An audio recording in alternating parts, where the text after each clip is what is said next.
इस सीट का इतिहास जो है वो बहुत ही ज्यादा महत्वपूर्ण रहा है, क्योंकि इसी सीट से उत्तर प्रदेश की कई बार मुख्यमंत्री रही बसपा सुप्रीमो मायावती इस सीट के जरिए संसद पहुंची पहली बार, और कई बड़े नेताओं को इस सीट ने मौका दिया। हालांकि इस पर बात करेंगे, लेकिन हमारे साथ जुड़ के बात करने के लिए बीजेपी के प्रदेश अध्यक्ष भूपेंद्र चौधरी जी। वेस्ट यूपी से आते हैं आप, फर्स्ट फेज में चुनौती आपके सामने बड़ी अच्छी परफॉर्मेंस देने की, आकलन क्या कहता है अब तक का आपका? हमारी जो तैयारी है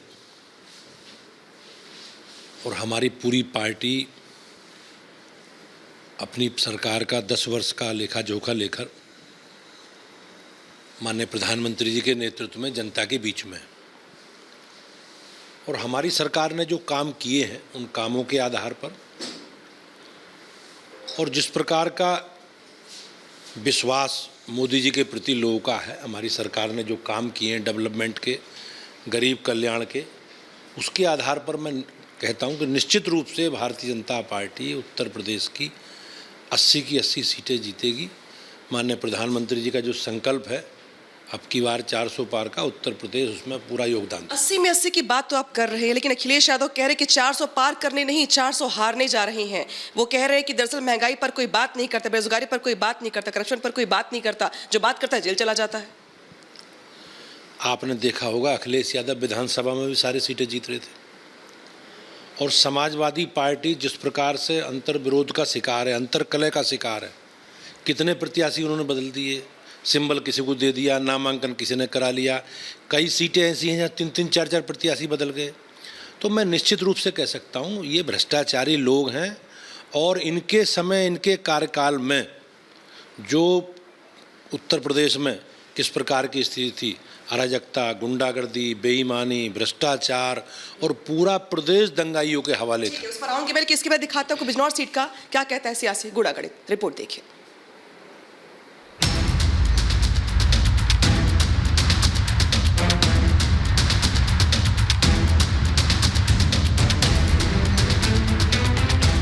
पश्चिमी उत्तर प्रदेश में पड़ने वाले बिजनौर के ये लोग हैं।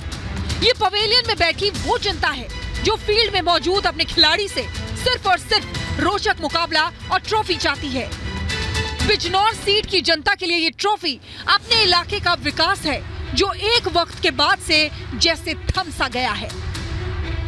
बिजनौर में रहने वाले इन लोगों को इस बार के लोकसभा चुनाव से बहुत आस है, क्योंकि दिग्गजों का कुरुक्षेत्र माने जाने वाली ये धरती राजनीतिक उपेक्षा की शिकार होकर पिछड़ गई है।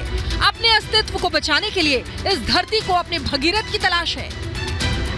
अब वो भगीरथ कौन होगा ये तो नतीजा आने के बाद ही पता चलेगा, लेकिन इस चुनाव में आरएलडी एनडीए गठबंधन के तहत चुनावी मैदान में है। वहीं समाजवादी पार्टी और बहुजन समाज पार्टी की तरफ से भी बिजनौर से उम्मीदवार उतारे गए हैं। इस सीट से एनडीए ने चंदन चौहान को उतारा है, और इंडी की तरफ से बिजनौर के मैदान में है दीपक सैनी। दोनों ही कैंडिडेट विकास की राह में छक्के और चौके जड़ने का वादा कर रहे हैं और भारी मतों से जीतने का दावा कर रहे हैं। आज आरएलडी बीजेपी गठबंधन के साथ, एनडीए गठबंधन के साथ जनता का साथ है, और ये पूरा भरोसा है आने वाले समय में भी ये जब रिजल्ट्स आएंगे 80 पार उत्तर प्रदेश होगा और 400 पार देश के अंतर्गत होगा। इंडिया गठबंधन का जो भी चुनाव है भाजपा सरकार से है, किसी और से तो है नहीं। तो हमारी सारी फाइट है फाइट में, और हम सारी सीटें कोशिश सारी जीतेंगे। अब की बार 400 हार 400 हार, और यूपी में 80 हराओ, नौकरी पाओ। बीएसपी ने आरएलडी छोड़कर पार्टी में शामिल हुए विजेंद्र सिंह को चुनावी मैदान में उतारा है। ऐसे में बिजनौर सीट पर जबरदस्त घमासान चल रहा है। बिजनौर एक हॉट सीट रही है। ये वही सीट है जिससे बीएसपी सुप्रीमो मायावती और कांग्रेस की मीरा कुमार पहली बार संसद पहुंची। यही वही सीट है जिस पर मायावती, रामविलास पासवान और जयप्रदा को हार का स्वाद चखना पड़ा। अब एक बार फिर सियासी रण सज चुका है। लोकसभा चुनाव की डुगडुगी बजने के साथ ही सियासी चर्चाएं भी शुरू हो गई हैं, और इन्हीं चर्चाओं के बीच से जनता का मूड जानने के लिए रिपब्लिक भारत संवाददाता अनामिका पांडे भी बिजनौर के चप्पे चप्पे पर पहुंची। जमीन पर आरएलडी और बीजेपी के कैडर मिलकर चुनाव प्रचार में जुटे हुए हैं। पोस्टर से लेकर नारों तक दोनों पार्टियां एकजुट होकर मैदान में डटी हुई है। यहाँ तो बीजेपी का है मैम। एक तो काम उनका अच्छा है, दूसरी लाइन ऑर्डर बहुत प्यारी है, और बहु बेटियां भी सुरक्षित हैं, विकास के मोड़ में बहुत बढ़िया सरकार है और सभी सुरक्षित हैं। देखो जी, मोदी जी का ही तो चांसेस ज़्यादा हैं वैसे तो, क्यों? क्योंकि काम करा उन्होंने। माहौल बीजेपी का है सर। हुकूमत बढ़िया है, थोड़ी सी महंगाई पहले से ज़्यादा है, लेकिन गुंडागर्दी और जितने भी ये कान वान वगैरह है ये बंद है। पश्चिमी यूपी की बिजनौर सीट कई मायनों में खास है। इस सीट ने हर दल के नेता को मौका दिया है, लेकिन इसके बावजूद इस सीट को वो पहचान नहीं मिल सकी जो मिलनी चाहिए थी। 5 बार इस लोकसभा सीट पर कांग्रेस आई तो 4 बार बीजेपी का कब्जा रहा। आरएलडी ने 2 बार और समाजवादी पार्टी और बीएसपी ने एक बार इस सीट पर परचम लहराया, लेकिन बिजनौर को वो सम्मान नहीं दिला पाए। यहाँ के लोगों का मानना है कि यहाँ की जनता ने जिसे भी जिताकर भेजा वो दिल्ली का होकर ही रह गया और फिर उसने बिजनौर की ओर पीछे मुड़कर नहीं देखा। यही कारण है कि बिजनौर में विकास की ज्यादातर योजनाएं अधर में हैं। बिजनौर में हिंदू आबादी 55% है, मुस्लिम 45% है, दलित आबादी भी करीब 22% है। माना जाता है कि मुस्लिम फैक्टर हार जीत में बड़ा योगदान देता है। इस सीट पर मुकाबला त्रिकोणीय है। ऐसे में सवाल उठता है कि सब अपने अपने एजेंडे के साथ आगे बढ़ रहे हैं, तो जीत की पगड़ी कौन पहनेगा?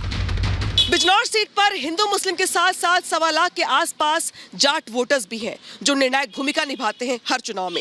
हालांकि अगर बात की जाए 2019 के चुनाव की, तो 2019 के चुनाव में सपा, बसपा और आरएलडी के गठबंधन के चलते बीएसपी प्रत्याशी मलुक नागर ने यहां से जीत हासिल की थी। लेकिन इसके बाद राजनीति ने करवट ले ली है और अब आरएलडी सपा बसपा का साथ छोड़कर बीजेपी के साथ आ गई और शायद यही वजह है कि इस बार आरएलडी का प्रत्याशी ज्यादा मजबूत दिखाई दे रहे हैं। बिजनौर के रण में मुकाबला टफ है। बीएसपी ने अपनी सीट बचाने के लिए जहां पूरी ताकत झोंक दी है, तो बीजेपी आरएलडी भी पूरा जोर लगाए हुए है। वहीं समाजवादी पार्टी सभी को चौंकाने वाला प्रदर्शन करने को आतुर है। इस बार कहा जा रहा है कि राम मंदिर निर्माण के बाद बिजनौर में माहौल कुछ बदला है। अब ये बदला माहौल किसे फायदा पहुंचाता है, ये देखने वाली बात होगी। ज्यादातर मतदाता मुखर नहीं है, वो अपने मन की बात बताने के बजाय वादों को तौल रहे हैं। अपनी आकांक्षा और उम्मीदों की कसौटी पर सबको परख रहे हैं। जनता के तराजू में किसके वायदे भारी पड़े, ये 4 जून को साफ हो जाएगा। Bureau report, Republic Bharat. तो बिल्कुल बिजनौर में क्या स्थिति रही आपने देखा कि ग्राउंड रिपोर्ट क्या रही, लेकिन अब आपको सीधे श्रीनगर लिए चलते हैं जहां हमारे सहयोगी एरावत हमारे साथ जुड़े हुए हैं। एरावत, क्या अपडेट है श्रीनगर से आपके पास? कांग्रेस अध्यक्ष मल्लिकार्जुन खड़गे ने जिस तरह से जम्मू एंड कश्मीर को लेके एक बहार दिया था, वही उससे लग रहा है कि उससे वो चारों तरफ जो है गिर चुके हैं। वही अगर हम बिहार की अगर बात करें, प्रधानमंत्री नरेंद्र मोदी ने आज इसको शर्मनाक करार दिया है, वही इससे भागते नजर आ रहे हैं। Over to you Shriti. बिल्कुल एरावत, लगातार जिस तरीके से खड़गे के बयान को लेकर सवाल भी उठाए गए और प्रधानमंत्री मोदी ने भी निशाना साधा। फिलहाल आप सभी का इंडियन पॉलिटिकल लीग में हमारे साथ जुड़ने के लिए बहुत बहुत शुक्रिया। अनामिका हमारे साथ जुड़ी हुई थी, अनूप हमारे साथ जुड़े थे, सुमित और एरावत। लेकिन लगातार 2024 का चुनावी मिजाज किस ओर जा रहा है, चप्पे चप्पे से एक एक तस्वीर हम आपको दिखाते रहेंगे। लेकिन जनता जनार्दन है, आखिरी फैसला जनता के हाथ में है कि आखिरकार वो इस बार का ताज किसके सर पर सजाने वाली है। फिलहाल के लिए बस इतना ही इंडियन पॉलिटिकल लीग में। नमस्कार।